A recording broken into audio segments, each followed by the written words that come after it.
Sessão maldita da meia-noite. O Lux Cinemax era um cinema antigo, quase esquecido no centro da cidade. Uma relíquia dos tempos dourados, agora decadente, com poltronas rasgadas, carpetes mofados e um cheiro de pipoca velha misturado ao perfume de madeira podre. Diziam que o lugar era amaldiçoado, que coisas estranhas aconteciam ali à noite, que algumas pessoas entravam e nunca mais saíam. Mas os donos não ligavam para boatos. E naquela sexta-feira chuvosa, a tradicional sessão da meia-noite aconteceria como sempre. O filme escolhido era um clássico do terror, O Massacre da Serra Elétrica. Apenas um pequeno grupo de pessoas compareceu, espalhando-se pelas fileiras da sala escura. Os espectadores, Marcos e Carla, um casal de namorados em seus 30 anos, sentaram-se no meio, abraçados. Rogério e Felipe, dois amigos bêbados, riam alto nas poltronas do fundo. Cláudia, uma mulher de óculos escuros, elegante e misteriosa, sentou-se sozinha. Eduardo, um homem de terno amassado, com olheiras profundas, segurava um saco de pipoca e parecia exausto. E, no canto mais escuro da última fileira, havia um homem encapuzado. Ninguém reparou nele. Até que foi tarde demais. O início do pesadelo. O filme começou. O brilho da tela iluminava rostos ansiosos, alguns entediados, outros nervosos. A primeira hora passou sem incidentes. Mas então, a tela piscou. A imagem do filme foi interrompida por uma filmagem caseira, tremida e granulada. Era a própria sala do cinema, vista de um ângulo alto, como se alguém estivesse filmando da cabine de projeção. Mas o que mais gelou a espinha dos espectadores foi um detalhe perturbador. O homem encapuzado do fundo não aparecia na gravação. Isso faz parte do filme? Cláudia murmurou, franzindo a testa. A imagem então tremeu, e uma nova cena surgiu. O corredor do cinema, vazio, e uma porta se abrindo sozinha. O som do filme ficou distorcido, misturando-se um chiado terrível, enquanto uma risada baixa, quase um sussurro, ecoava pela sala. Então, as luzes de emergência piscavam violentamente. Um grito sufocado veio do fundo da sala. Marcos olhou para trás e viu Felipe caído no chão, com a garganta cortada, um rio de sangue manchando o carpete sujo. O homem de capuz não estava mais sentado. O massacre começa. A sala explodiu em gritos.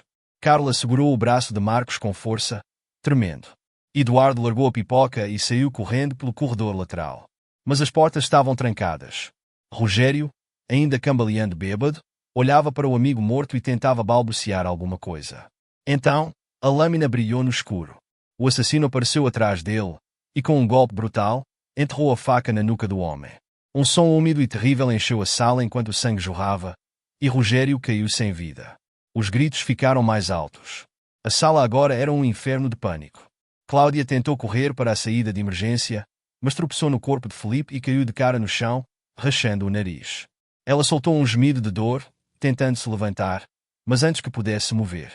O assassino se ajoelhou ao lado dela. Ela sentiu a respiração fria dele contra sua pele. Seu cheiro era horrível, um misto de carne podre e algo químico, como formol. Com mãos enluvadas, ele segurou o rosto dela e passou a lâmina lentamente em sua bochecha, abrindo um corte fino. Cláudia gritou, mas ele tampou sua boca com força. "SHHH". A voz dele era gutural, como se viesse de um poço profundo. Então, ele enfiou a faca em seu olho direito, torcendo a lâmina lentamente. A corrida pela sobrevivência. Marcos e Carla correram para a cabine de projeção. Eduardo já estava lá dentro, tremendo. Ele trancou tudo. "A gente está preso aqui." Eduardo gritava, desesperado. Mas havia algo ainda pior. No projetor, o filme que rodava não era mais o Massacre da Serra Elétrica.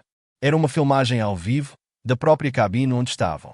E na tela, atrás deles, o assassino apareceu. Carla gritou.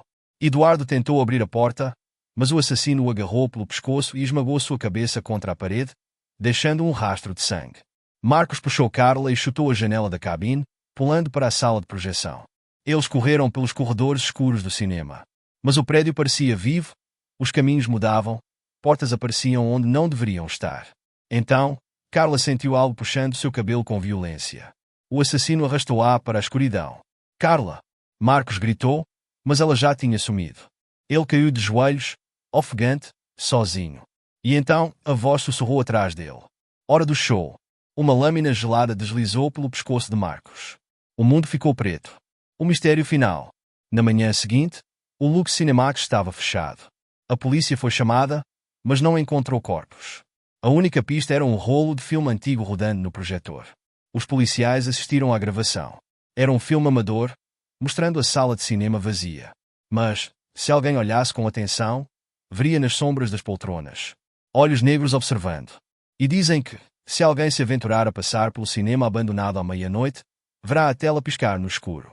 Se olhar por muito tempo, verá o próprio rosto sendo filmado. E na próxima sessão da meia-noite, poderá ser o próximo a desaparecer. Você ainda teria coragem de assistir a um filme nesse cinema?